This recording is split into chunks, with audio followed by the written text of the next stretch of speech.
I was thinking about the theories of reality class, since we'll be in this classroom next term, getting emails and things about next term already.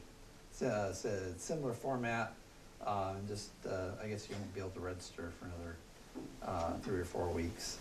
But if you're looking forward to your trying to plan out your schedule for next term, this class will be the same bat time, same bat channel, different subject matter, talking about metaphysics, the history, a little bit about the philosophical method with Socrates, the mind-body problem, personal identity, and then artificial intelligence. I forgot about life after death, free will, the existence of God, and the meaning of life. So more I suppose you know, say more philosophical things.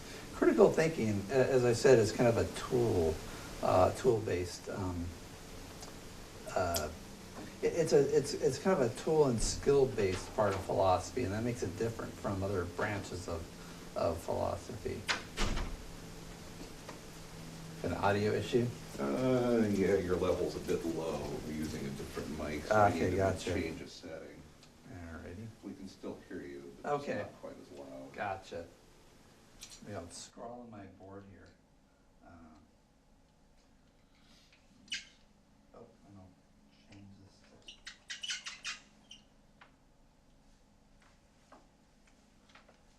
Back to my flat. Okay.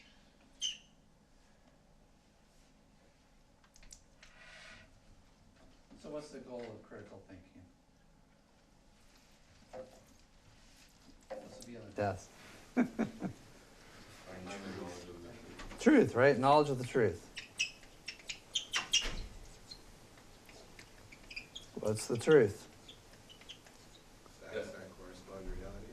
Yeah, the facts are that which corresponds with reality. What's the best way to get at the truth?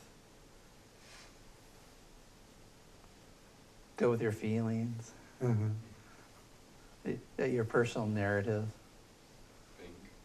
Yeah, so it's thinking, and what? So when you're thinking about that, something you're trying to make up your mind, what kind of approach do you want? Think from all sides. Be objective, critical. Yeah, objectivity. That's good. Critical or skeptical? One of the problems with critical thinking, I mean, critical thinking is almost seen as synonymous with skepticism, but they're not really the same thing. Because sometimes you can be overly skeptical, and there'll be people that like don't believe things they should believe. Like if you have, I don't know, little people that say things like, well, I don't trust the news. So like anything like the news report, even if it's Associated Press and Reuters and United Press International all have the same story, the same basic facts. It's maybe a week after the events. There might have been some minor changes or revisions, and there it is, right? And they're like, oh, I don't trust the news, right? Well, that's equally as irrational as if you believe everything you see on the internet, right? So it's important to be skeptical, but to be skeptical about the right things. But in general, we'll talk a little bit about appeals to authority and which authorities you should trust. But in general, it means having a skeptical attitude, which means not accepting any belief until you have sufficient evidence. So remember W.K. Clifford, right? It's always wrong for anyone at any time to believe anything on insufficient evidence. So you'll always want to have sufficient evidence for your belief. Also, I think objectivity, skepticism, maybe I should put skepticism instead of skeptical. There's a third thing. This is the principle of charity. And I haven't talked about this much, that much. When you're trying to understand another person's argument, you shouldn't always be thinking about how you're going to knock it down. But when you're trying to interpret what they're saying, you want to use the principle of charity, which is you sort of put the argument in its best light. So the opposite of doing that is what's called the straw man fallacy, where you try to make their argument look ridiculous to make it more easy to defeat. So if you're interested in the truth and you're having a discussion with someone with a contrary view, you want to like repeat back to them what they're saying and try to put it in the best light. And it might be that they're poorly expressing their view. Maybe they don't, that they're not sort of, it may be that you can give a better version of their argument than they can, right? So sometimes people aren't that articulate, or they haven't really thought it through. And if you can state their argument in a more clear way, that helps them and it also helps you in trying to actually analyze the best case for this particular thing. And it might be you make such a good argument that you convince yourself that you should adopt their view. So the principle of charity in reconstructing the arguments from other people. I was going back and forth on this idea of empathy. And I think it gets kind of tricky when you talk about feelings and thoughts. I'd say generally feelings aren't very reliable a guide to truth. But sometimes like having empathy, if you want to talk about like point of view, and this goes back to, I think, objectivity, right? So empathy is about feelings. Like how would I feel if I was in such and such circumstance? And there, it has some usefulness if you're thinking about like moral problems, like what's appropriate, or whether a person's being treated fairly. You think, well, what if I was in that position? How would I feel about it, right? So there's something about feelings and appropriateness. And so when dealing with questions of morality, sometimes empathy, and particularly thinking about the other person's point of view, can be helpful. But it seems like still that's about objectivity, because you're sort of imagining something different. You're imagining that you're in a position of someone else, and how it would seem to you being in that position, which you're not. So there, I think that it still comes back to objectivity, and then empathy can be, is it really important? Like, I could think, well, how would it feel? So how would it feel to be Harvey Weinstein, for example, right now, for anybody who's reading the news? I actually don't know who he is. So Harvey Weinstein, for those of you, and I shouldn't assume people follow the news.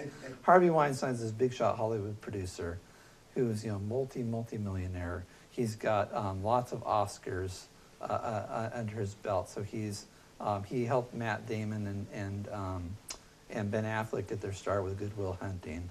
And it was just this big Hollywood producer and Democrat donor and Politico on top of all of that.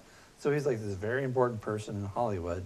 And it turns out like for the last 20 years, he's been sexually harassing and even raping women, and it's all been swept under the rug because he's a powerful Hollywood mogul, right?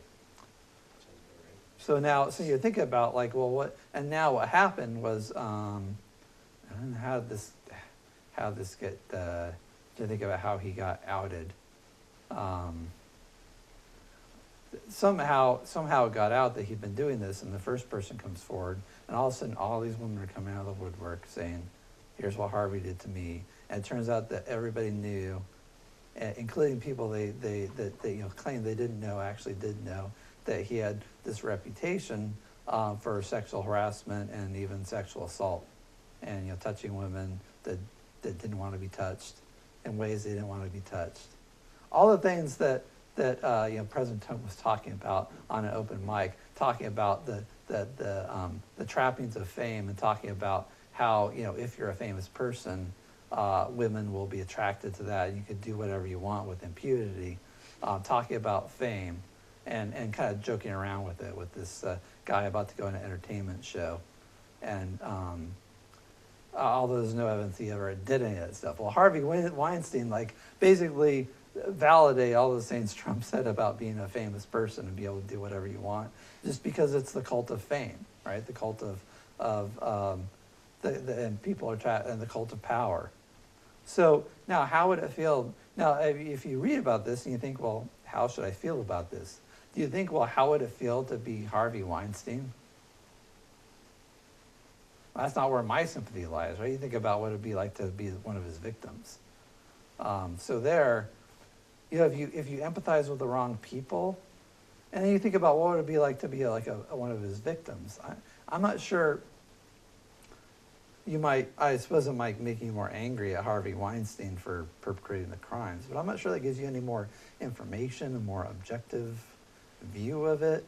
It's just not, I think, not helpful. There might be some circumstances where, again, not feeling what someone feels, but imagine yourself in their situation. It might give you some moral guidance, maybe. But you can also, there's a sort of downside. You might like empathize with the wrong sort of person, right? And how do you know who to empathize with? Well, it seems like it comes back to using your mind and not just going on feelings. But I think there might be some point at which feelings might be sort of an indirect basis. So this is what I suggested in the, this came out of a test question that's on the practice set, which I recommend you go through before you take the exam. I recommend I'm not saying that you should be like Mr. Spock, but you should take a kind of like Spock light approach. Feelings should definitely be, on the back end. If you have a feeling about something, you might think, well, what's it based on? And is it appropriate feeling or inappropriate feeling? It may be like, for example,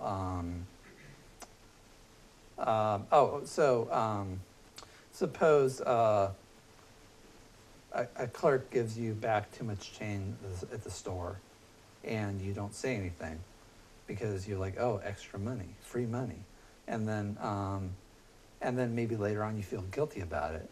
You think, oh, that's bad. I shouldn't have kept that money. I should have told them they made a mistake. And you might think about like what it'd be like to be the clerk at the end of the day, and your till comes up short, and the fact that you've appropriated other people's money, and you feel guilty, and you think, well, yeah, I guess that's kind of like stealing. Maybe I should feel guilty, and maybe I should give the money back, right? So that makes sense. But on the other hand, it might be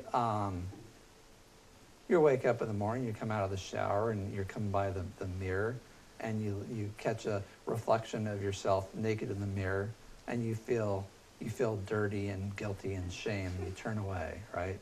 And maybe you have a decent physique, right?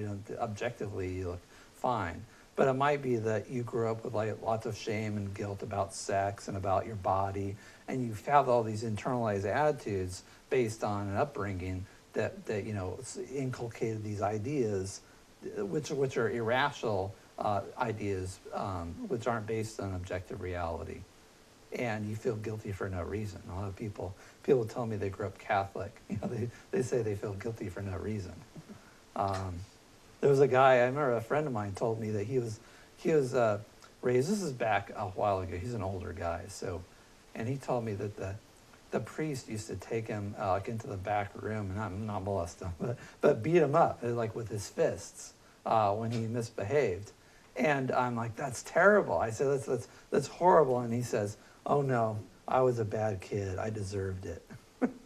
So that's an irrational attitude, right? But because he's internalized these negative attitudes, he still feels guilt and shame over something that isn't his fault. Probably he's just being like your average little boy, and having to sit quietly during some boring sermon or whatever. Is just you do what you do what little boys do. You run around or get into mischief, and the idea that he would still feel that was justified to be like beat up with fists by the priest in the back room for that just shows he has irrational attitudes. So, but those are both feelings, right? So feelings can point, like feelings of guilt and shame can point to the fact that maybe you did something wrong that you shouldn't have done, but also they can be attitudes put on you by your parents, the religious figures, the larger society, that make you feel guilty about things you shouldn't feel guilty about. And in order to be able to sort those things out, you have to take a somewhat objective standpoint and think about them in a more rational way, and ask yourself, should I really feel guilty about that? And think about kind of the moral principles, and think about where these feelings come from. So it's always, feelings always have to, if they're a starting point, but they're never an ending point. They always have to be filtered through critical thinking. And you can think critically about your feelings and ask yourself, well, why am I feeling this? And is this feeling some irrational attitude that's been inculcated into me by others? Is it based on a false belief? Is it based on, or is it based in reality? Because sometimes people can have feelings about, particularly like prejudicial views about people of other races or sexual orientations or what have you, that people can have stereotypical beliefs that make them feel revulsion or maybe fear, right? And those are just those might be based on stereotypes perpetuated in the culture. They might be based on a negative experience, right? So if you had negative experience, say you're a white person but bust into an inner city school and you're menaced by like minority gang members, you might develop some negative attitudes, right? So, and then you overgeneralize and think, well, all people that look like this, they're like my abusers. And you get the same thing with sometimes with women, they'll have a traumatic experience with being sexually assaulted, and then just make a generalization about all men are like this. And those are both negative attitudes, and they're based on this sort of trauma, and then there's this feeling that comes along with it, and then there's this irrational leap that all people who share this feature are bad or dangerous or what have you. And you can have that with circumstances, attitudes, and it could be from all sorts of things, right? It could be attitudes towards police officers. It could be attitudes towards professors. It could be attitudes towards education. So a lot of these things can be based on positive and negative associations. And so you want to just keep in mind that those feelings you have, they might be based on something and they might not be. And you're going to have to reflect on them and think about them. Just don't go with the feelings themselves. That's the starting point. So I'd say that empathy is good, but it's not really part of critical thinking. And you want to think about objectivity and point of view, which is about the difference between sort of subjective vantage point and trying to take a more objective view. And empathy is more about feelings. So if you're talking about being aware that you have a particular point of view and you might have biases and try to see things from another person's perspective, that's part of objectivity. If you're talking, perspective versus feelings, right? So perspective, that's about sort of being objective. And then feelings, this is about this sort of idea of empathy. And I'll say that this is sort of an exception when you're thinking about morality. Sometimes feelings matter.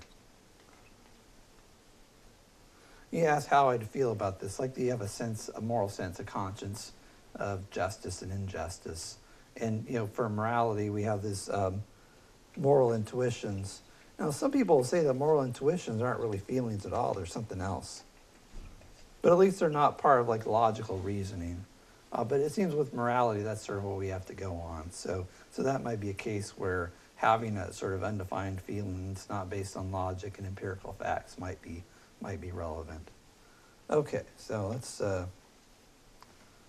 talk some more about reason. So we're moving on to something new. We'll talk about informal arguments. So we talked about informal reasoning. So we'll talk about a bit about like informal reasoning, ways in which to make an argument, ways in which to make a strong argument, ways in which arguments can be weak. We talked a bit about inductive reasoning, and most of this class is we've been talking about inductive reasoning. Now, there's a reason why I like to focus on this informal reasoning, why we're not all doing Venn diagrams and propositional logic. First of all, because it's boring, unless you love math. If you're a math major, sorry about that. But second of all, I think it's impractical, and I just thought I'd give you an example of why symbolic logic is sort of it's important philosophically, and sometimes it can help you out when you're trying to analyze like a complicated argument. But in general, for your everyday purposes, it's kind of like calculus or it's unless you're doing a home improvement project and trying to figure out and make a enclosure for your hot tub, you might need calculus. But for most purposes, I don't think I've ever used calculus or had a need for it, but I'm not an engineer or a scientist, so. And so for most practical purposes, like maybe the farthest you get be like algebra or trigonometry, try to calculate your gas mileage or figure out a distance problem or something. So as you think about like logic, what's the logic that's going to really help you out? Is it going to be the symbolic logic? So let me give you an example. So this is a symbolic logic problem of deductive reasoning. So suppose we have 4 cards, and we have let's put the cards here. 1. Should have brought in some actual cards, but I wouldn't know if I'd have an Elmo, and if people could see them that well. Maybe next term. So we have 4 cards, and they have a D, an F, a 3, and a 7. And there's a rule that we have, which is if a card has a D on one side, it has a 3 on the other side. So if D, then 3. The example I first saw in a Steven Pinker lecture. He was talking about sort of how good are human beings at reasoning. So if this is a famous problem that's been around for a while. So if D, then 3. Remember that this is like, what kind of statement is this called? Oops, that's going the wrong way. Implication? Thank you, implication, right. If D, then 3. Got that going the right way.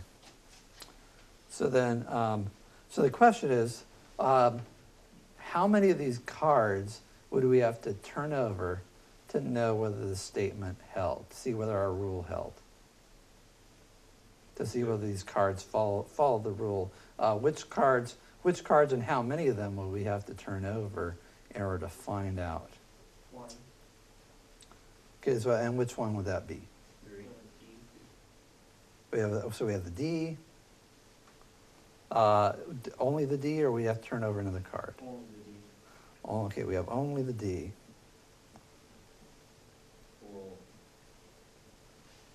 do you know that the other cards don't equal 3 or have 3 on the side? So you know that, so to see whether the rule holds, the rule says that the card has a D on one side, it has a 3 on the other side. And so we're trying to see whether that holds for these cards or whether we can falsify it. Wouldn't you have to flip over 3 too? Okay, so far we have answers. We have D only. Do we have 3 only? No, D and 3. D and 3. Anybody else? I mean, I would say all of them just to make sure that there wasn't a 3 on the other side. Or Okay, all. Anybody else? Okay, unfortunately, those. What's that? just 3. Just 3? Okay. So it turns out those answers are all incorrect. Okay, so the most popular answers when you ask this is either D only or D and 3. So it's this class sort of, and these are the first 2 that I heard here. So the correct answer, it's the D and the 7 card.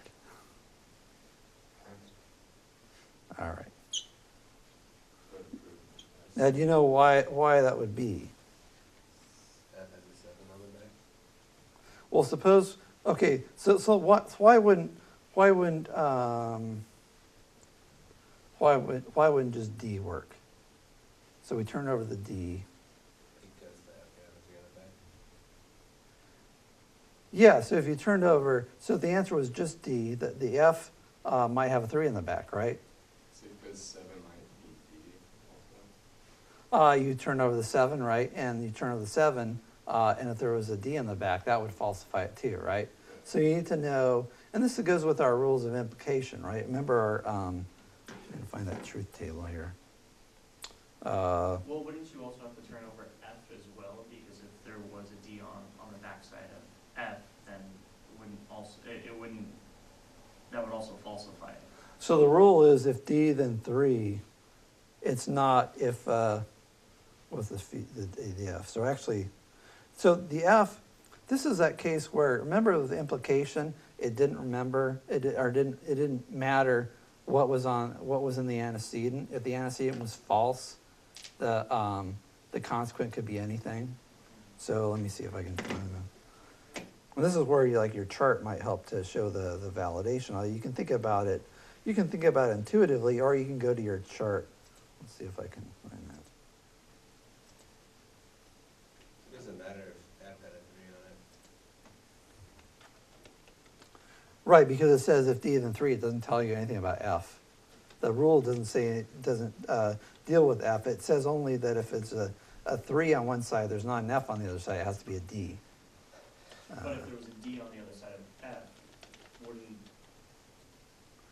are they not interchangeable? Would you not be able to say that, well, because it sounds like it's saying that only a 3 is going to be on the other side. So what it's saying is if there's a D on one side, there has to be a 3 on the other. So if D, then 3.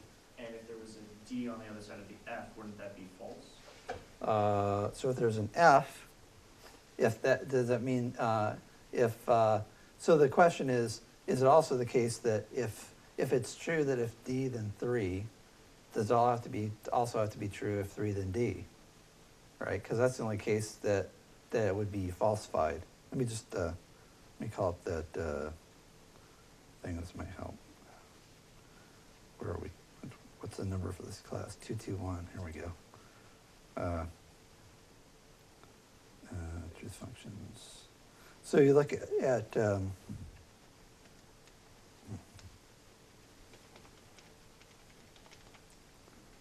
big as I can. Implication, right?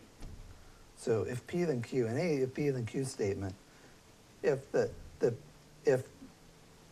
antecedent is false and the consequent is true, it's going to be true. If the antecedent is false and the consequent is false, then it's going to be true. So with an if-then statement, if the if isn't true, then it doesn't matter what the then is. So if I say, if you study really hard in this class, you'll get an A. It doesn't follow that if you didn't study hard, you won't get an A, right? Maybe you're just really smart, right? Maybe you cheated. There's all sorts of ways you can get an A, you know. I had a colleague of mine who told me about a student that came to his office hours and said, "Oh, professor, I'll do anything to pass your class, anything." It's like, well, you could study. And it's like, no, anything, right? So there's lots of ways that people get good grades. You could be on a sports team, right? I mean, and it could be that you're a crucial player and the playoffs are coming up and the coach is leaning on the professor. So if I say if you study hard, then you'll get an A.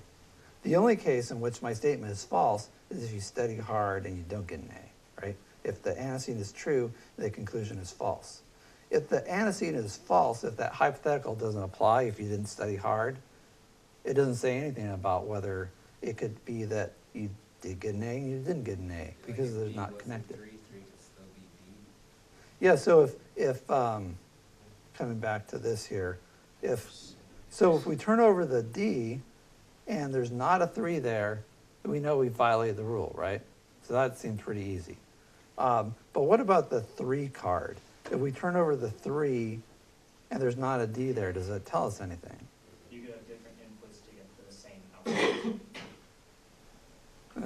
D is just more than 3. I'm not sure if I understand the input-output analogy.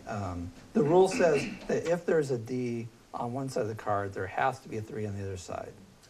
But it's not saying that if there's a 3 on one side, there has to, that the 3 on one side, there has to be a D on the other side. Yes, and so, D, F, 3, and 7 would all be the inputs. And the statement is saying that if the input is D, then the output would have to be 3. It's not saying that if the input is 3, then the output has to be D. I suppose if by input output you mean like the result or Yes. that like the rule, then that would be true. Yeah. So just because if the rule says if D then 3, that doesn't mean it's also true if 3 then D. Those are different things. Yeah. So in other words, take my study analogy. If it's true that if you study hard you'll get an A, that doesn't mean that if you don't study hard you won't get an A. Yes.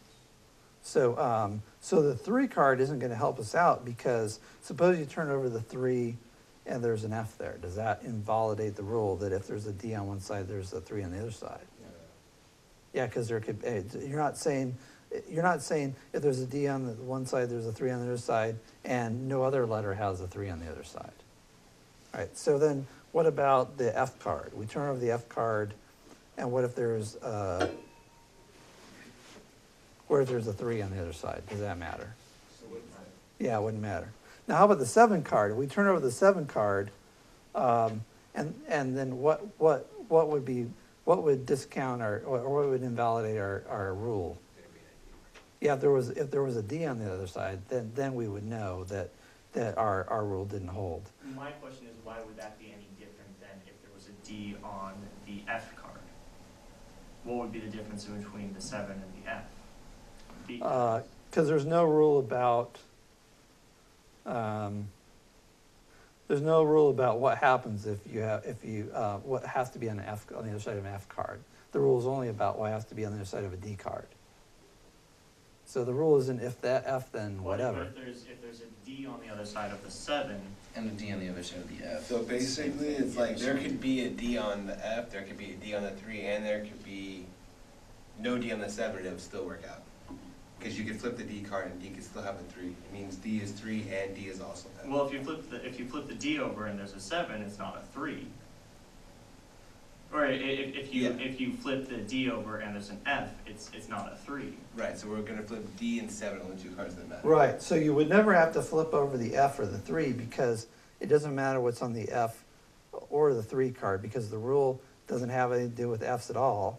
And for the 3, it doesn't tell you what happens if there's the 3's on one side, what letter has to be on the other side. It just says if the letter D is on one side, there has to be a 3 on the other. So imagine like you have, there might be cards like, yeah, you could have, if you turn over the 3 card, you could have an F there and it would be, your rule would be validated, right? Because the rule doesn't say if 3 then anything. And the same thing with the F card. You could turn it over and suppose there's a 3 on the other side. Well, it doesn't make any difference, right? So in order to invalidate the rule or to see whether the rule holds, you'd only have to turn over this one and this one. Now this looks kind of complicated, and people still. I don't know. Any questions about why you wouldn't have to turn over the F or the 3? Are people still I'm just not? wondering still why you have to even turn over the 7. Why do you have to turn over the 7? Because you want to see if there are any cases where the rule doesn't hold. So what was just said is, sorry, I don't know your name, but what was just said is Matthew. that if there's a Mike. letter on one side, then it's assumed Mike. that there has to be a number on the other side. If that was assumed, then that would make sense. That wasn't stated, so is that being assumed? No. No. So the only rule is if there's a D on one side, there has to be a 3 on the other side. That's the rule. And so What does then, that say, 7? following that logic, if there's a 7 on one side and Uh-huh. then a D on the other side, that Yeah. would be incorrect. What do you mean that? Well, so that would invalidate the statement, correct? If there was a 7 on one side and then a D on the other Correct. side. Right. Yeah. Then if there's an F on one side and a D on the other side, that F is not a 3. Okay. Say that one more time. Say that one more time. So if there's a 7 on one side and there's a D on the other side, that invalidates the statement. Correct. Yeah. So that's why we have this checked. If there's an F on one side and a D on the other side, Yeah. that would invalidate the statement. Okay. Why would it? Because an F is not a 3. Right, but the rule doesn't say anything about, if, the rule's not if F then 3, the rule is if D then 3. Well, is it's not seven. it's not if 7 then 3 or D. But the thing is that if you have, if the rule is, if there's a D on one side, there has to be a 3 on the other side, Yes, get that. then the 7, if we turn over the 7 card and And even if there was a 3, and there's a D on there, that would falsify the rule. That would show the rule's not, doesn't obtain. Yes, and I get that. What I Yeah. don't get is why don't you have to turn over the F? Why don't you have to turn over the F card? Someone else want to try this? Why don't you have to turn over the F card? Yeah. If you turn over F and it's D, it just means that F is D and D is 3. So F could be 3 by happenstance, it doesn't really matter if there's a D on the back of F.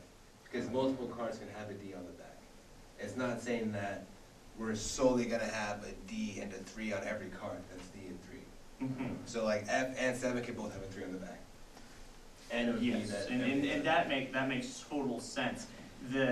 What I'm finding, or what I'm not understanding, I'm guessing, is if you're saying that the front card is what's corresponding with the back card, then how can you disprove it with the back card?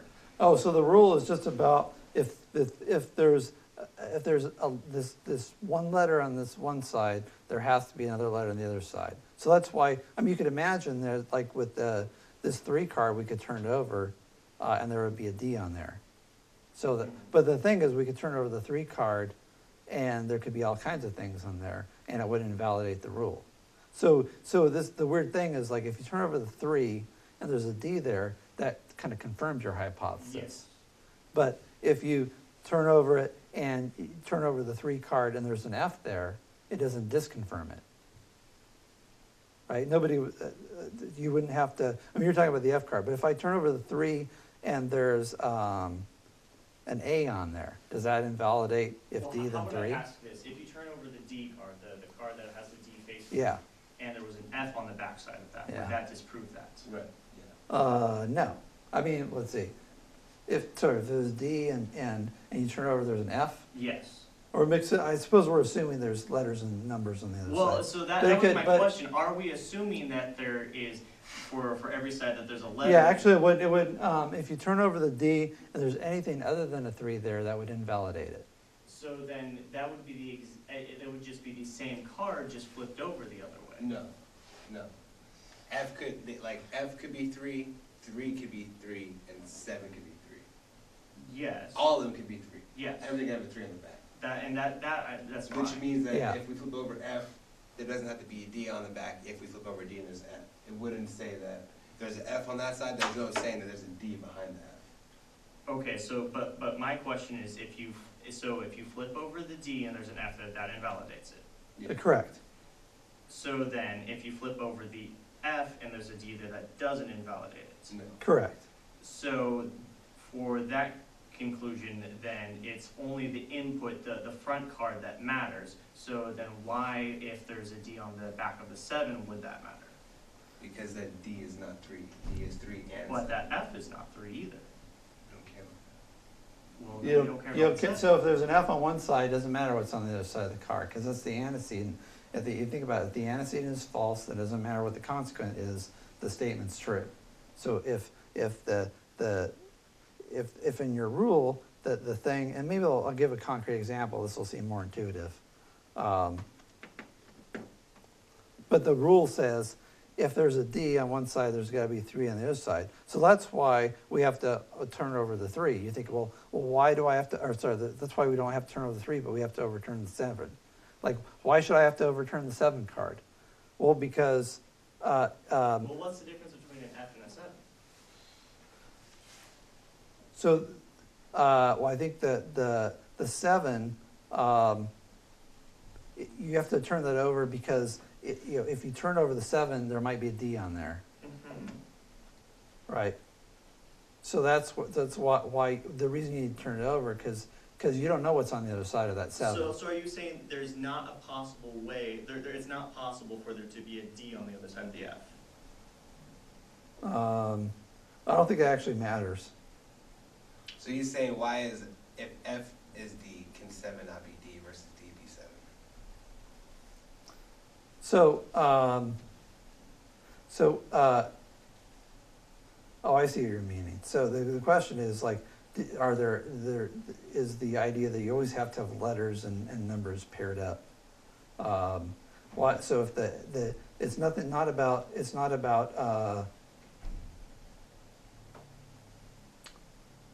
yeah, so I guess in this example, you have to assume that there's a letter on one side and a number on the other. And that's what I was Okay, asking, because if so, you don't assume right. that, then Then it might not be the case here, right? you would have to check F7 and D. Yeah, I see what you're saying. So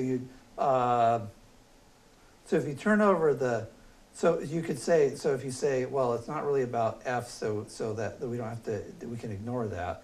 You might say the same thing about 7, unless you assume that numbers, that for every card, if you have a letter on one side, there's a number on the other side, and if you have a number on one side, a letter on the other side. Everyone agree with that? Okay. Sorry, there's a confusion there. So this is the thing. It took us a lot of like logic work to figure out like how does this rule apply. So then let's take a more intuitive case. Suppose you're a bouncer in a bar, and you're in charge of making sure people are 21 before they drink. So the rule is, if a patron is drinking, oops.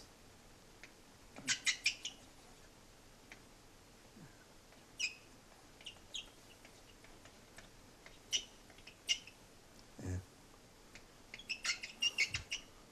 Sorry, drinking.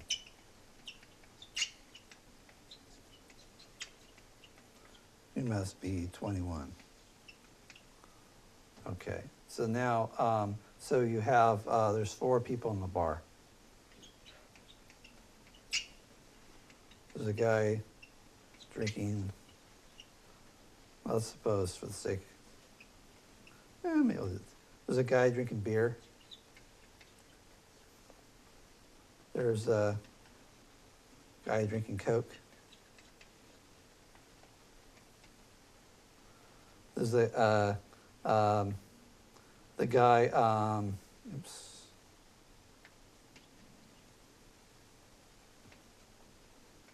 Make it mixed up here. The girl who you know is over 21, and then there's a guy under 21. I'll make these both girls to be gender inclusive, 50-50. Okay. There's no transgender in this example. Sorry about that. It's tough being inclusive. All right, so so there's a guy drinking beer. There's a guy drinking Coke. There's a girl who's obviously over 21, and there's a girl obviously under 21. Who do you have to check to see whether the rule is being followed? Are the girls drinking anything? They're both drinking. They're drinking. So whose glass do you have to look in? The guy drinking beer and the girl 21. A and B. Yeah, it seems pretty easiest, right? You gotta check the guy who's drinking beer to make sure he's over 21. You gotta check the girl who's under 21 to see what she's drinking and whether she's drinking alcohol or not. Why don't you have to check the person who's drinking Coke? It's not wrong. Yeah, so it doesn't matter, right? This is analogous to thinking you have to turn over the F card, right? You don't have to check the person who's, let me come back to, why don't you have to turn over the F card? Because F doesn't matter. Why, what about the girl who's over 21? You already know she's fine. She's over 21 and drinking. That's Yeah, so you don't have to check. So that's again, that would be, I think, analogous to overturning the 3 card. Right, so here, like intuitively, you're like, oh yeah, that's really obvious, right? What should do? You do this, you have this symbolic puzzle, And people will, the most popular answer is D only, which is wrong, and then D and 3, which is also wrong. And almost nobody gets the D and 7 answer. And maybe there's a complication. You said that the rule about numbers and letters isn't clear. But here, if it's in a concrete situation, it's really easy. So now, what do you conclude about this? There's a lot of things you might conclude. One of the conclusions you could draw is that symbolic logic isn't intuitive, and dealing with abstract symbols is difficult, and it may not help you out in trying to figure out a concrete problem. As a matter of fact, it might just confuse you, as it seemed to do here. In this case, the answer comes to you right away. It's intuitive and it's obvious what you should do. And they've actually done psychological studies of these and shown that people are really good at logic when it has to do with social relationships and obligations and social rules, and very bad at dealing with abstract symbols. And so in this case, it's really easy. So then you think about, well, what's the utility of Venn diagrams and symbolic logic and understanding this stuff? It can give you like a philosophical underpinning. And if you're like really good at logic and you study it and you realize how it works, after the fact, after somebody tells you the answer, you can say, okay, I can see how that works. But your intuitions are not necessarily going to help you. Whereas if you're dealing with a concrete case, you might be better off just going with your intuitions about what seems to be the case. So, so this is I think the over-reliance on symbolic logic in critical thinking classes probably isn't helping people too much with critical thinking. So that's why in this class we're doing more with informal fallacies. Okay, so we're going to talk about some of the formal arguments and informal fallacies. Informal arguments and informal fallacies after the break. Let's take it on time today for a change. 10 minutes. Hey, what was that class you took? That music class you were talking about? MIDI. It's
And we're back. Okay, so let's talk about argument by analogy.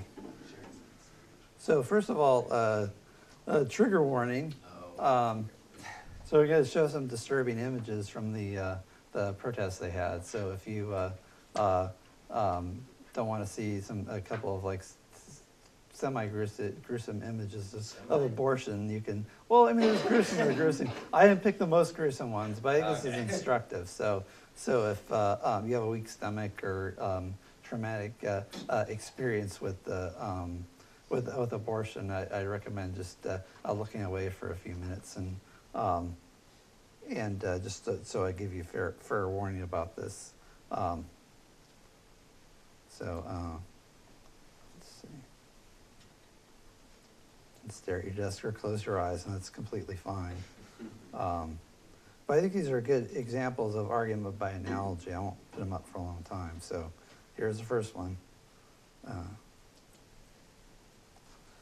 Argument by analogy.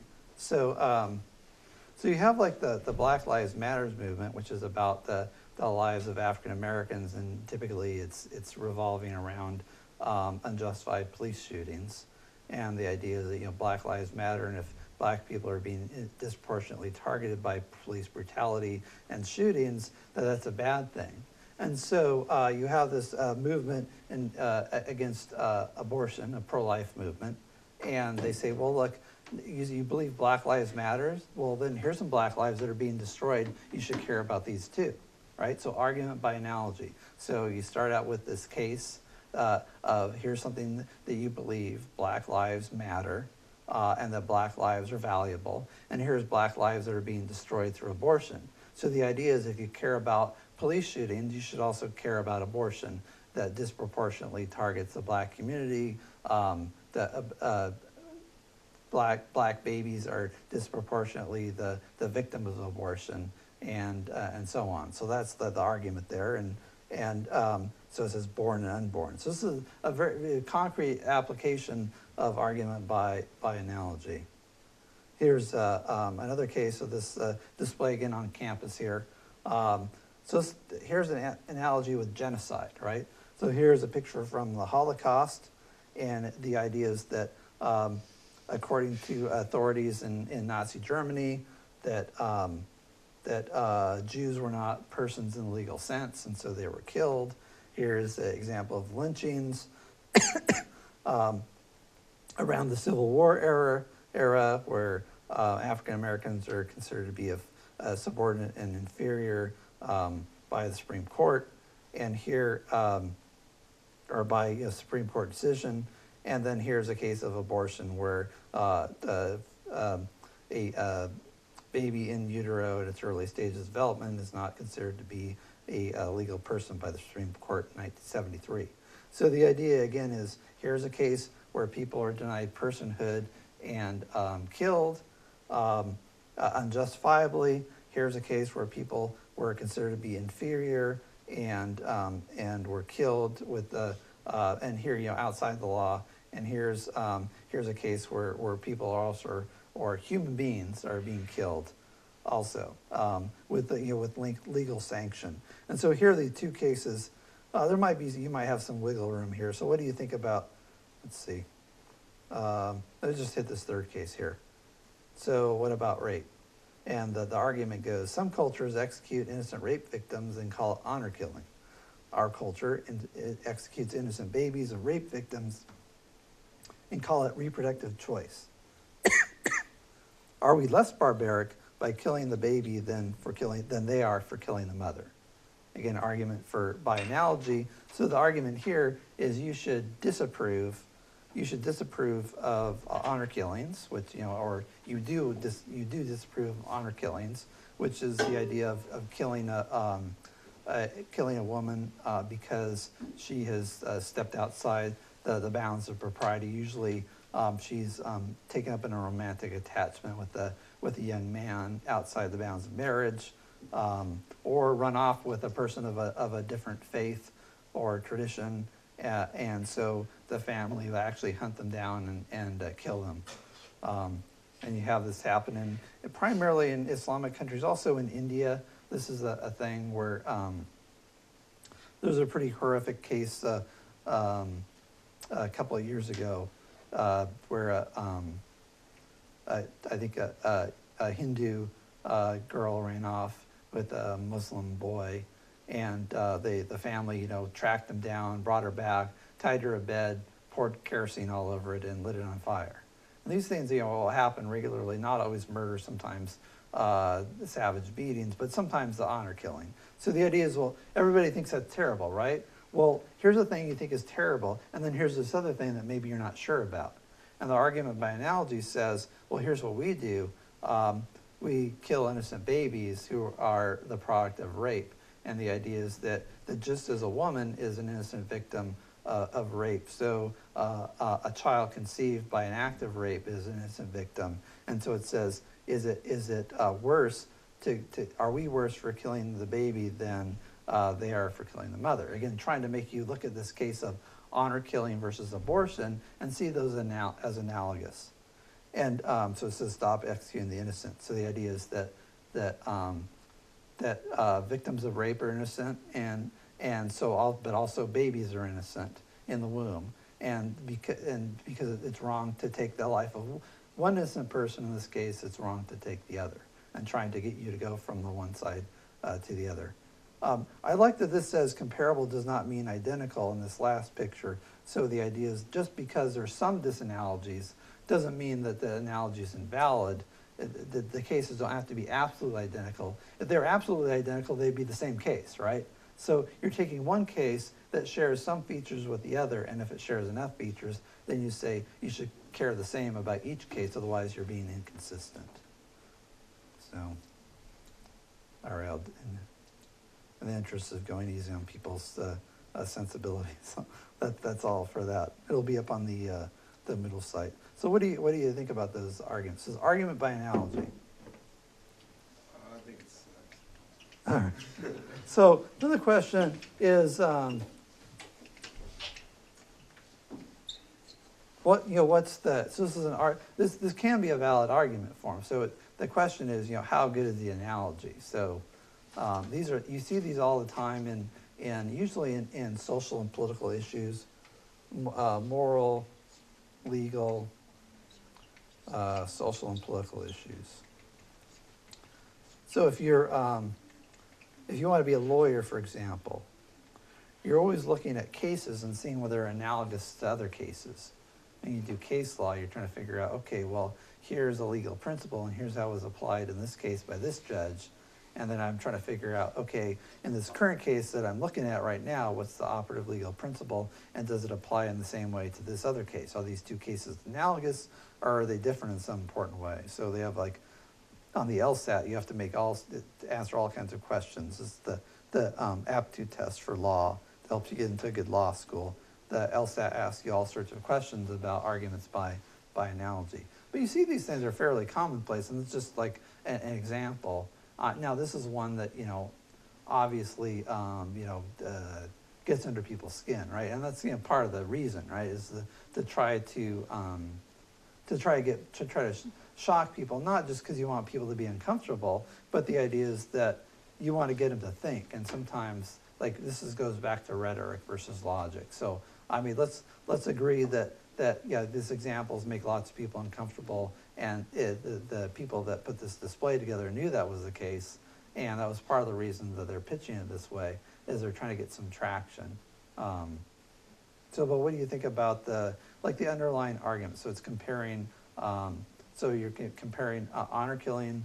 So let's just take, let's say unjustified police shootings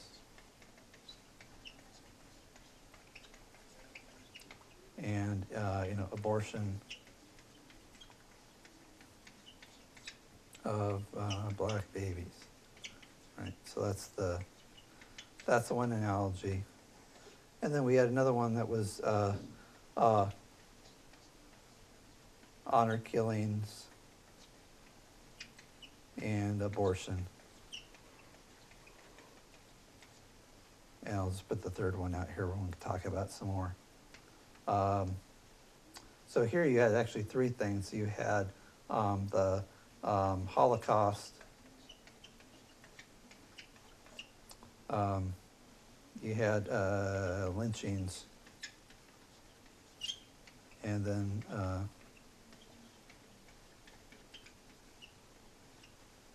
abortion. And the idea is that, nobody approves of the Holocaust, right? So if you want to compare something with the Holocaust, like, then that might be, you can get people to think that that what's happening, like you talk about the abortion Holocaust, the 20 million babies killed since 1973, that, then that's a way of sort of trying to pitch your argument so that if people disagree with the Holocaust, which most people do, then you get them to say, oh, well, abortion is terrible too. It's and it's morally bad. The same thing with the lynching. So it's hard. So these are the idea when you're making an argument for analogy. Whenever you make the analogy, you want to take something that's non-controversial. So the analogy should be non-controversial. And the idea is that you take the judgment from the one case and apply it to the other case. But if you start with something that's kind of iffy, then your analogy isn't going to work very well, right? So if you say, okay, what would be a good example? Can anybody think of an example of like argument analogy where you like sort of, you take a case, what would be a good thing to make something an analogy of? Yeah. Well, I mean, someone told me this the other day because of the posters and the shooting. They said that if you care about lives, then you would get rid of abortion and not guns. Oh, huh. Yeah, so that would be a case of like an argument against gun control, the comparative argument. Now, so you could say something like, well, like if you wanted to start an example, like everyone has the right to self-defense, right? What somebody say, no, and so you might say that's true, and then you could say, well, because of that, here's a case where a person was killed because they didn't have a gun to protect themselves, say. Or, you could say, oh, well, the criminals have guns, so people need to be able to defend themselves against criminals with guns, or something, right? Whenever you start out with like a case by analogy, you want to take something that people are going to agree with. So, like, for example, would you say, okay, should we ban trucks? Like big 18-wheelers? Yes. Okay, yeah, so nobody's going to say yes, right? Well, why do you want to ban trucks? Well, they're dangerous, right? They take a long time to stop. They're massive. They have huge, there's huge mass behind them, and they'll crush a Yugo. They run into one. You're driving your little clown car, you're going to be, turn into like a little compacted mass. So they're dangerous, right? So let's just ban trucks. Well, so you'd say, no, that's ridiculous. Then you say, okay, well, trucks are like, and then you'd say, trucks are like capital punishment. And how are trucks like capital punishment? Well, trucks have a certain utility, right? The reason why we don't ban trucks is that trucks are useful in moving goods and services. Capital punishment is useful, and it gives people what they deserve, and it serves as a deterrent to crime. Now, it could be that some people are executed who are innocent, right?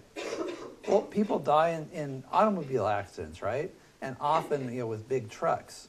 So are we going to ban trucks? I mean, having trucks on the road does raise traffic fatalities, right?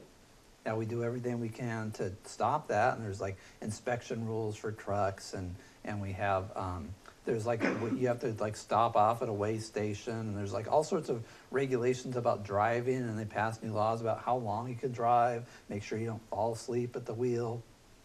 There are all these rules about trucks, but the idea is you put all these rules in place, and you still have the trucks, because trucks serve a useful function.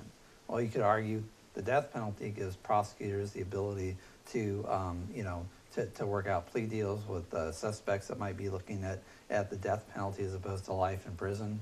And then, some people, like the idea of doing justice, of giving people what they deserve for a horrific crime like multiple homicide, for example, serves a useful function, and also that suppose it's a deterrent, right? So you know that guy's not going to do it again because he's dead.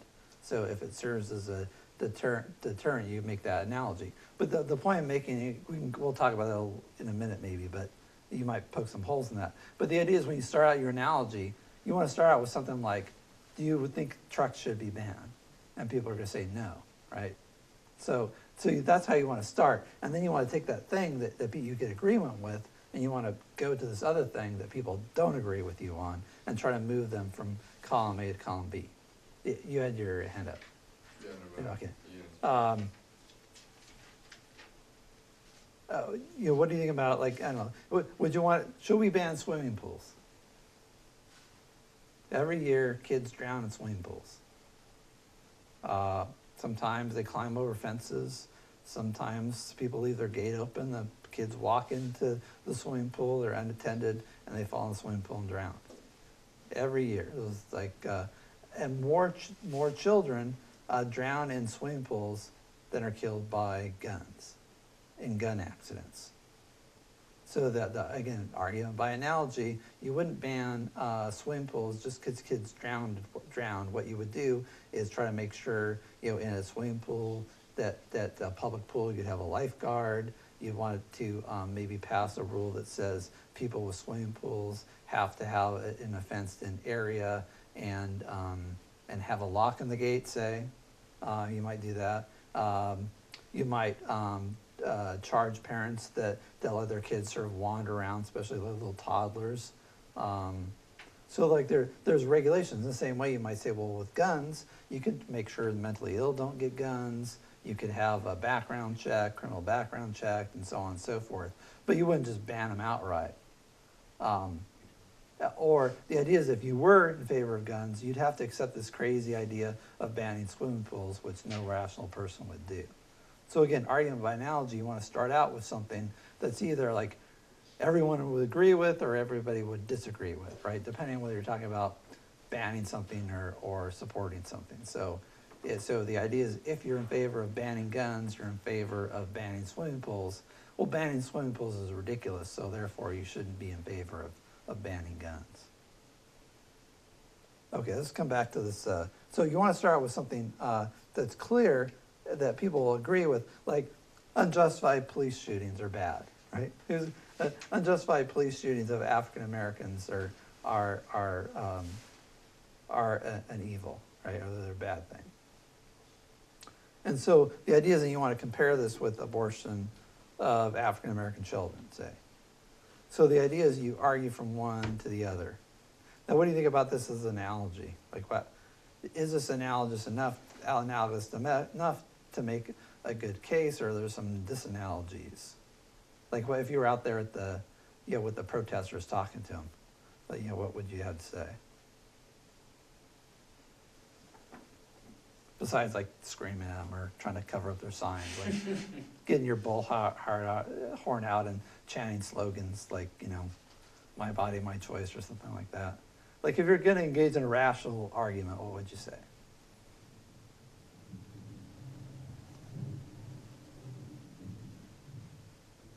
Yeah.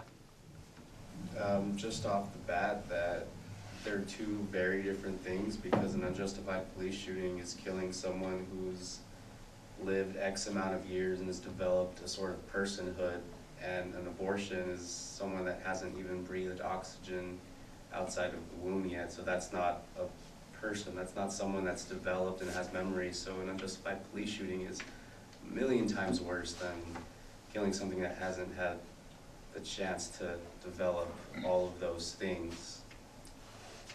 And so here you actually, you're making like a kind of another argument by analogy, and you're saying that there's the disanalogy between, say, a grown person, whether they're a police shooting victim or not, and a fetus or slash baby, depending. You know, this is one of those cases where language is weird because there's no English word that sort of, you know, so fetus is just a Latin word which means baby, right? So, but fetus is a medical term that typically people will use when they want to have an abortion. But when, you know, you never hear someone say, "Oh, I just felt our fetus kick," or "We're going to have a fetus," right? Or you know, I'm pregnant. Yeah, what are we going to name the fetus, right? So it's kind of, so I mean, there's a lot of like, again, like emotional attachments depending on how you subjectively feel about the pregnancy, even down to the language you use to describe it, which doesn't have anything to do with the objective case. Yeah. So I totally agree with you on that. So it would kind of determine, tell me if I'm wrong, it would determine kind of what your subjective view on what life would be is, right?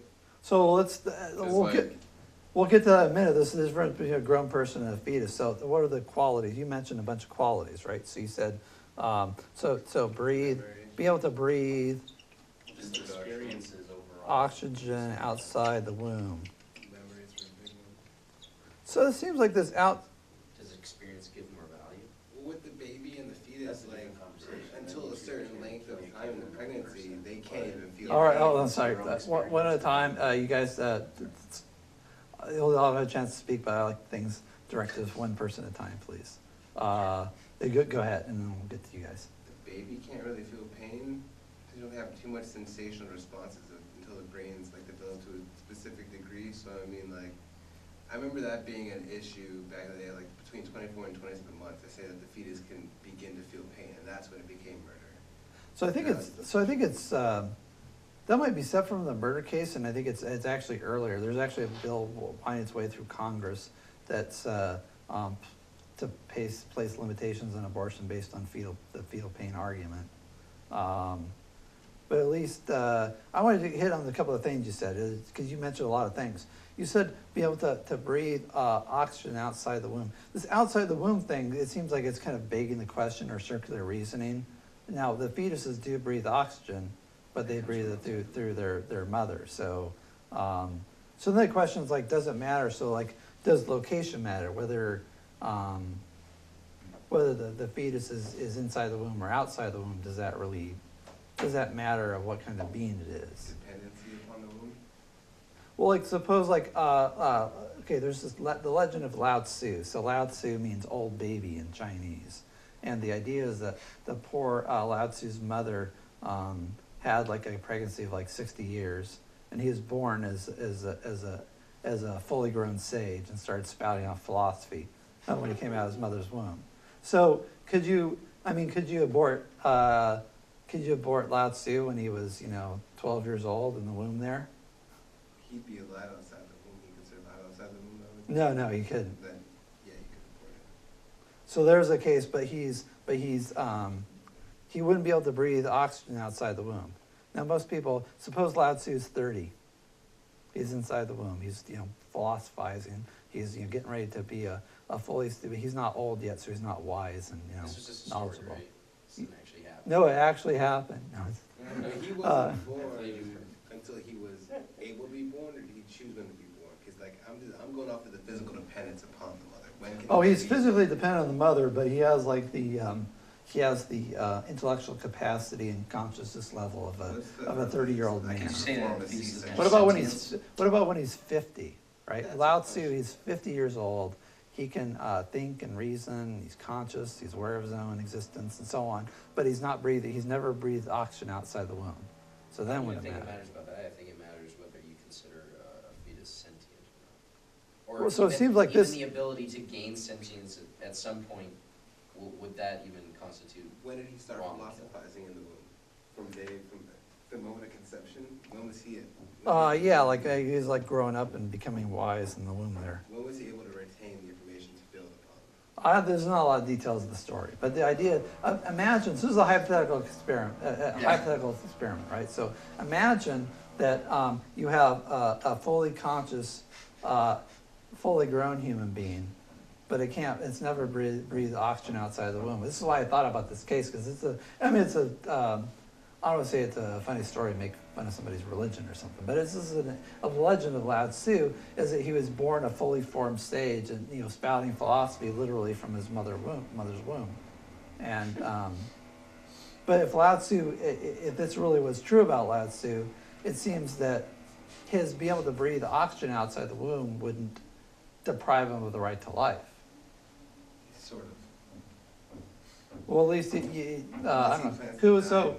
So let's suppose Lao Tzu is like, he's 59 years old and next year he's going to be born.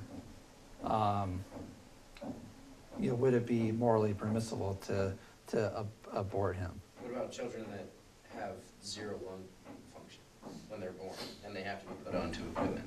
Well, what about like what about a grown human being on a heart-lung machine? Yeah. Pacemaker. Yeah, or somebody with a pacemaker, right? So you think about, all these are like arguments from analogy, right? You think about, well, is a fetus or a baby, how is it similar to a grown person, and how is it different? So if we think the grown person has a right to life, right? So the idea is that we have, I think the real argument is just changing funding. Not funding abortion, but funding research into like 100% effective contraceptives, so this doesn't even have to come up. I mean, so that might be, That's that might be great. useful, That's great. yeah. It might be, We that's, have a problem in our Yeah. country because we're so sexually enticed, especially. Well, yeah. okay, there's a couple other people that wanted to say some things, so I wanted to, so I just want to say, if we think about like how is a grown person similar to a fetus, and how is it different? Like this sort of makes us think, okay, so we agree, if we agree that a grown person has a right to life, the question is whether that can carry over here. So what about like, so you have like a heartbeat, right? Has human DNA, has nutrition and growth.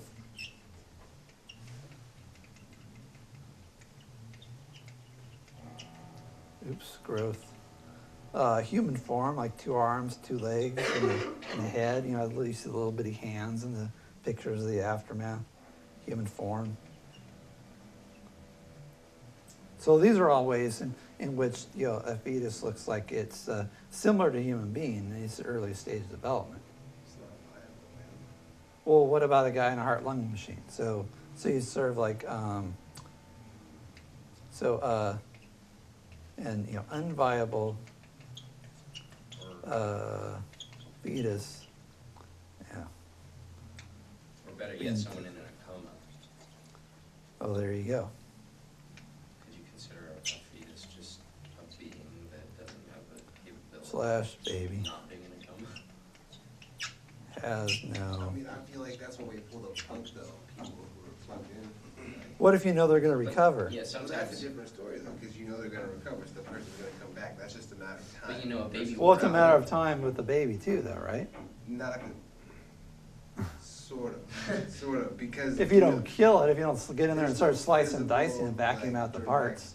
Connotation with another life. He's kind of like, he's on his own. That's a separate issue, though, right? Because it depends on the mother now. Well, but that's a separate issue, though, right? And we're also looking at like, if he survives, what kind of life is he gonna have? But that's a Knowing separate he- issue, right? That's a third, you listed like 3 different issues. But they don't have to do with whether Well, or then not that could you can. justify, aborting Yeah, 'cause I mean, mental like- disorders, like somebody. That's a separate issue. Yeah. So this is like the red herring, you sort of try to draw somebody off in some other, some other argument. I mean, the arguments you make are all substantial arguments that make a difference here. But the thing is, you gotta stick with one issue at a time. Well, we're questioning like, when he comes back too, though, like, how is he gonna come back? Is he gonna be a full recovery? Is he still gonna be largely brain dead? What kind of a life is he gonna have? Suppose he comes back, there was a shooting victim from the Las Vegas shooting who was in a coma. And she came back and looks like I think she's got some physical problems, but there's a picture of her standing next to her mother, and she looks like she's okay and she's fully conscious. So then the question is what if they were to say, well, the hospital's facing a lot of budget cuts, and these people on these machines that are in comas, we don't know we can afford them all. We're like dealing with all these extra costs from all these victims, and some are going to take a lot of work. And we have this one in a coma. Let's just pull the plug because we need the money, right? And maybe she'll end up brain damage or something. So, but you think, no, that would be wrong. And then if she comes out of the coma, you're like, oh, we made the right decision. Like if you think about like a coma person. So, coma. There's an example in abortion called coma boy.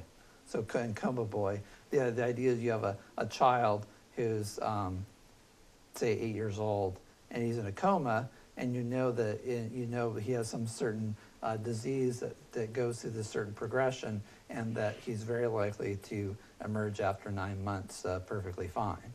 The question is, could you pull the plug on him, and under what circumstances could you do that? And it seems like the only case where you could do that is what? Like, could you do it on the basis of like lack of resources? Like, it's costing a lot of money to support it. Most people would say no. Say yeah. You would say yeah? Because if we didn't and we try to sustain it with the minimal resources, it'd probably be a worse sense of. I can tell you love your love of Nietzsche is coming out here. So you would say, but I mean, you think about, so it's costing too much money, so let's just pull the plug. Even if you know in 9 months he's going to come out. We said there was value to a person just because they're able to experience things, right?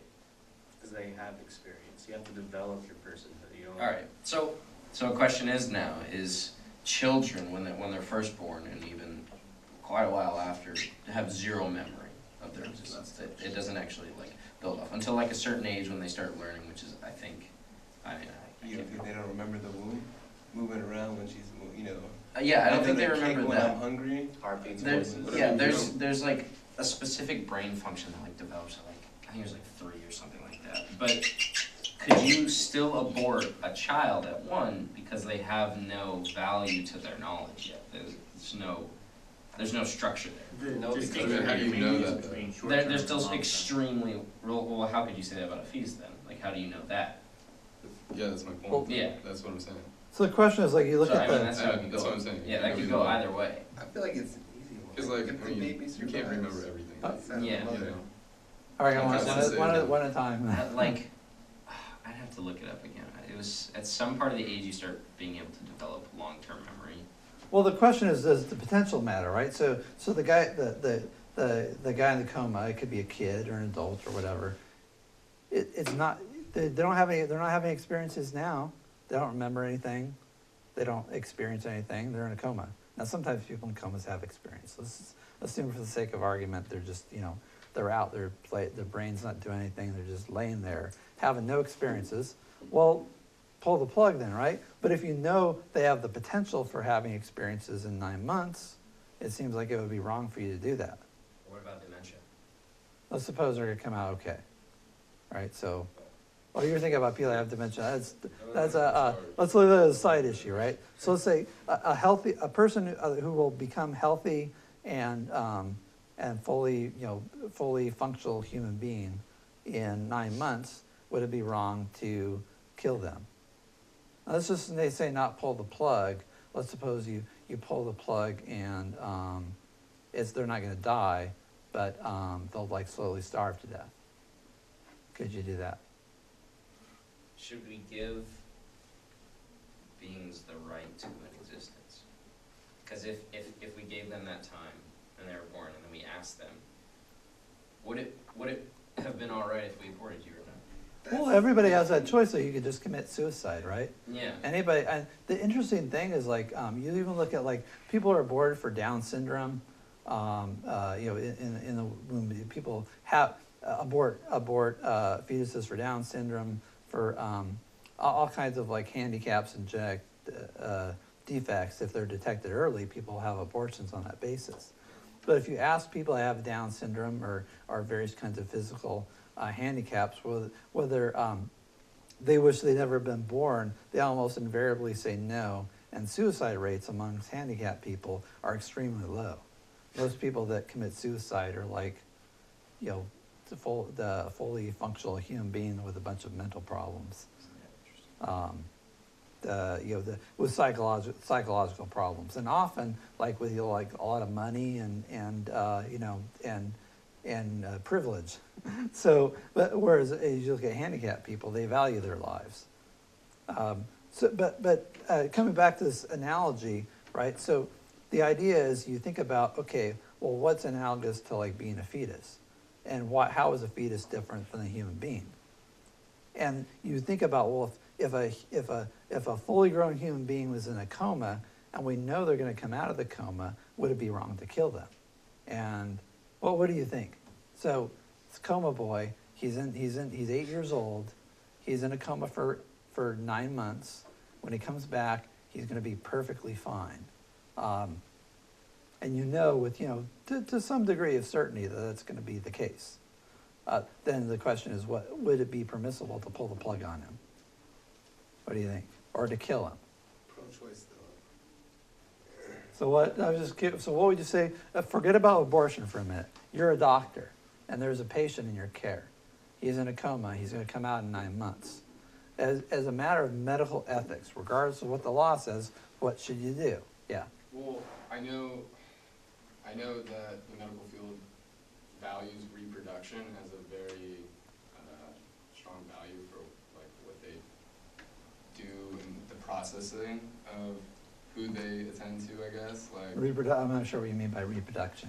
So for instance, like women would be priority over another situation. I don't think that's the case that I know of. Well, So that sounds sexist to me. right. I mean, I don't know. I guess I'm having a hard time explaining it. Well, I mean, people cast this in terms of reproductive rights or something like that. But I want to just focus on like, so you're a Or doctor. how much they value it, I guess. Yeah. That's how I would say it. I guess the idea of whether abortion is good or not definitely depends on whether you're putting moral belief towards it. Because if you don't have moral belief with it, then yeah, abortion has some extremely good uses. Like, Well, sure, it's a nasty activity, but it has its good implications. Well, I mean, you could say the same thing about genocide, though, right? I mean, there's lots of things you could do. So let's assume moral realism for the sake of argument. Let's assume that it's wrong to kill innocent, like grown human beings. And then the question is, you have a guy there's a kid in the hospital room, and he's going to come out of his coma in 9 months. You're the doctor. What do you recommend? Yeah. I'd say you save them because there's a clear comparison between why it's different, and I think it's a matter of you have to do it before it's too late, and that too late is when you hurt someone. If you stop that kid he's already lived 8 years. If you stop him now, you're hurting him from living the rest of his life. Or aren't you're hurting the fetus when you're going in there with the scalpel and Like you were slicing, saying, dicing, you and don't feel pain vacuuming out until the that parts? certain part develops. But are And you like that, ending where that the part question is, before? where Well, is one at a it time. too late? What do you mean by too late? When is it become? When are you hurting? Well, you're hurting the fetus if you're chopping it up in little bits, right? Does it feel it? What? Is it aware of what's going on? Are you actually After hurting like worse? 10 weeks or something, sure. So Well, after that, so that's the point then, 10 weeks. So is like, still- what if coma boy's not gonna feel it if you kill him? He's not, but he's He's certainly not gonna feel any wake pain, up. you just do it painlessly. Is he brain dead and can't feel, or is he just not responsive to us? He's unconscious. Okay, then he can feel pain, he just can't act on it. There's all sorts of ways you can kill him painlessly, right? Maybe it'd be cruel and unusual to just pull the plug. So maybe what you should do That's not is the just question. like It's not about killing each other, it's ways to killing. Ways to killing is different now. you give him like a lethal injection, right? You give him like first you give him something that would put him to sleep, make sure he doesn't wake up, and then you give him another drug that will stop his heart. You could do it painlessly. So that the case, so you think about I like. feel like pain is just one term for the overall sense of sensation. Well, I'm Sensation asking is pain. his objection though was that it's okay to kill a baby if you do it painlessly, right? You can say the thing about a grown human being, right? What if I were to tell you, let's do a philosophical experiment. I want to kill one of my students on live TV, but I promise I'll do it painlessly. So would there be something wrong with that? If I do it, as long as I do it painlessly? I said, I promise you won't feel a thing. That's wrong to kill innocent human beings, right? That's like the analogy, right? So then the question is, why is it different for a I guess the baby question in- is in do they utero? have the right to life? That's what we're trying to answer here. They So were we're trying to do brought this in by by- argument, by analogy, by saying, well, you know, if you agree that a grown person has a right to life, how are they similar or how are they different from a fetus? You could also say the fetus doesn't have the will to exist, but the mother gives will for it to exist. That sounds like Nietzsche again. Well, I mean, I'm not sure what you mean by a will to exist. Like, The desire. the fetus can't just decide, I want to be alive. Actions Yeah, need to but be the- taken place Actually, by if you see like the something Silent else. Scream video, they go in there with the suction thing and the fetus is like jumping back in the womb and trying to get away from the vacuum. No, I This mean is just the like- creation of the the fetus, mother's just the know? creation of a baby in general. Like, for it to exist, people have to have sex, right? But, like, that alone, I think, can give the decision of whether the mother could kill it or not, because the mother made the decision for it to exist. Well, can she kill her grown children, like if they're 2 years old and they're crying all night, or they're, Yeah, They're, since she did expensive. choose for them to exist, yeah, I guess.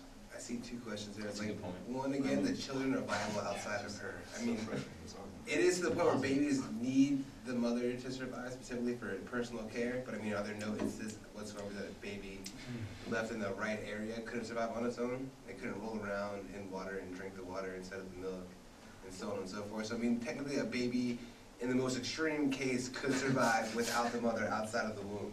well, not if you Like, just like, circumstantially- not if nobody else is taking care of it. I mean, Like a baby, so circum- can't, so you think about these things like can't, sorry to interrupt you, can't survive on its own. Then it's okay? not viable, so then it's okay. Right, but But, you know, Because it neither, would die I mean, by a person itself. on So a the machine question is can- is it moral to not act?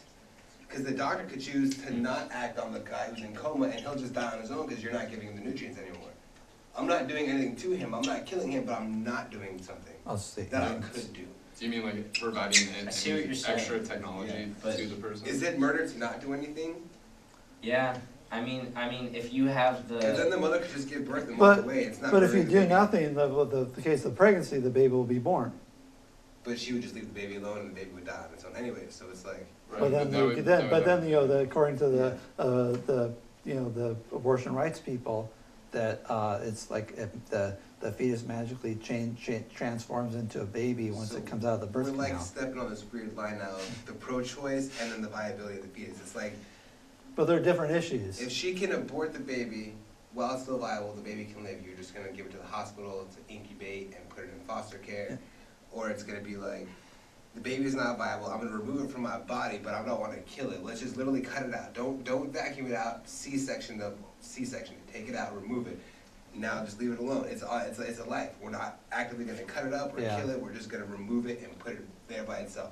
Then that would be sort of like, then the question is, if that would be permissible, could you do that with like an infant? could you do that in any Right, form, because- any time in abortion? Like, people Isn't that it done become this, there's provide- like Well, this even born, after abortion. there's actually called Yeah. like I'm a, saying, right up to the canal, if it hasn't exited, you can abort it. you can, there's this Born Alive Infant Protection Act that was passed in, I think it was in Illinois. And the law said Yeah. that if you have an abortion and you screw it up and the baby turns out to be alive, you can't just like leave it out on a table to die. Means you gotta send it to foster care. That's what we do with all the babies that no one can get aborted. They just give it to foster care, give it away. So all they really need in that regard is the same way. It's like, I'm just moving it earlier. I can remove the baby Right. when it's viable and then give it away. I don't wanna go through the whole pregnancy, but Right. I can save the takeout now and give it away. Right, So yeah. you can do the same thing there, regardless of the size of the fetus. If you just didn't tear it up, just remove the whole fetus. Yeah, Y'all gotta foster care and use genetics, cause like you can keep this guy on dialysis alive, Yeah. keep the baby alive, and then that way nobody's murdering anybody. right, but the problem is the viability, you know, has gone back a ways, like it's gone like back to like five months and change, but it's kind of touch and go. And beyond like 4 months is, you can't do it because of the limitations of medical technology. Well, I feel like viability constitutes whether or not it's okay to kill, because like I said, the fact that I can choose not to act on somebody who went to a coma, he's gonna die anyways, if I don't do anything. So I mean, like, I don't have to pull the plug, I just have to walk away. Regardless if he's on the machine or not, the machine's gonna run out of nutrients at some point and he'll die. I don't have to pull the plug, I can just stop acting. So I mean, viability sounds like that's the key to. And that's where like the Supreme Court draw a decision, and the reason viability matters is this, it's not, although the reason is it depends on so past the point of viability, the idea is the fetus has a right to life, but it's not, I think it's the idea that, and the question is why does viability matter from a moral point of view? Now there is this fact that at the point of viability, you can deliver the baby and it has a chance of surviving, although you cut chances by having a premature birth. Like babies that are born accidentally, prematurely, like not planned, end up with lots of medical issues and sometimes die if it's too early. So when we take another analogy, so there's lots of cases where, again, you're trying to figure out what's argument by analogy, how is a fetus similar to a grown human being? If we think a grown human being has a right to life, do we also have to impart that quality to a fetus as well? So that's one. So these are our questions about the nature of the fetus. And I think that for viability, there's this question about, well, okay, if you're going to say a fetus can't survive on its own, well, neither can an infant, neither can a person on a heart-lung machine, neither can someone with a pacemaker, right? You could think of lots of cases of people who are kept alive by medical technology or who require care in order to survive. Like, and an infant is a good example, right? You take an infant and you deliver it, and you just put it on a steel table, turn off the lights and leave the room, it's going to die. So then and most people would think that's monstrous to do. But then the question is like, why does that suddenly it's outside the womb, it has a right to life, but inside it doesn't. Yeah. So the argument for fetuses could be, we can abort it because it's not fully developed, right? So that's a separate argument, right? About like, but then we come back to this potential. It's like people with So developmental Yeah, exactly, that's what I'm saying. That If could you, be- why can't you say that about, like someone with like cerebral palsy. yeah, they're not fully developed. but what about They can't the? walk around or anything, but yeah. But what about the potential though, right? So That's where that argument might continue. so the coma boy. So what's wrong with killing coma boy? Well, it's because he has the potential for future life, right? That's why it'd be wrong to pull the plug on him, because you know that if you just let the disease take its course, he's going to be well in 9 months. But the same thing would be true of an infant, right? Let me just leave you with, of a fetus. You know, the fetus in 9 months, it's going to turn into, it will develop into fully grown human being, or not fully grown, but it will develop in an infant, and you can deliver it alive unless you kill it. Let me hit one more argument here, which is the violinist analogy. This is a famous analogy. The violinist analogy says, suppose you're kidnapped by the Society of Music Lovers, and they take you and they hook you up to a world-famous violinist, and hook you up to him, and you somehow, this violinist needs something in your blood to survive, and you have to be hooked up to them and give fresh transfusions every day. You're kept against your will, and you're strapped down to a bed for 9 months. And you can't leave, and they tell you after the 9 months they'll let you go, and the violinist will recover. So is it permissible for you to escape? Yes. Okay, so then, but what if you know that if you escape and unhook yourself, the violinist will die? He was gonna die before I was hooked up though. Yeah, you're the one that's saving his life. Yeah, But not, so you know that if you hook yourself up, that he's gonna die. which is the same question, like, is it moral to not act? But now you're making the choice to kill him. Yeah, you know You that didn't if make the you, choice to save him, but now you have the choice to kill him. I mean, I'm killing a lot of people every day by like not recycling, Probably, yeah. Probably just I a don't know slight about- I little don't know break about on the that. freeway kills someone in like an hour. I don't know if you're killing people that are not recycling. No, I mean, I'm like. Through not giving money to starving children overseas, say. But so the idea is you're hooked up, so this is supposed to be analogous with pregnancy, and so the idea is that might be sad, and you might regret the fact that your actions will result in the death of the violinist, but you have a right to autonomy. So the idea is that in this case, autonomy You know, you don't want to be strapped to a bed for 9 months. In the same way, pregnancy has it's a big physical burden, and you have a right over your own body, and you have the right to escape, even if it means that the violence will die. In the same way, you have a right to abortion, even though you know it will result in the death of the fetus. That's all we have time for today. We'll talk more about argument by analogy and some other